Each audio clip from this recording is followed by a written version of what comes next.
Comics of 100 Years Ago, December 12th, 1924. It's Little Orphan Annie by Harold Gray. Annie and Louise Bottle are having an argument. Annie shakes her finger at Louise and says, "There is too a Santa Claus." "There is not," says Louise, sweeping her hand across her midsection. "Why, Louise, how can you be so foolish? Last Christmas, Santa Claus came to the home and I saw him. He gave me a dolly," Annie says with her hands on her hips. Louise points at Annie and says, "I don't care. My pop told me there isn't any Santa. I guess he ought to know, huh?" Annie points down the hall and says, "Is that so? Why, Santa is right in this town. I saw him go by that corner yesterday with my own eyes. He had a red coat and everything." Louise says, "I don't believe it, but if you're so smart, I'll tell you what I'll do."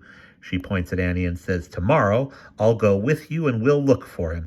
And I'll bet you a whole stick of candy you can't show him to me. Now put up or shut up." Annie pounds her fist into her hand and says, "Well, gee whiskers! We might not be able to find him even if he is in town, but I'll bet you just the same. I'm no piker."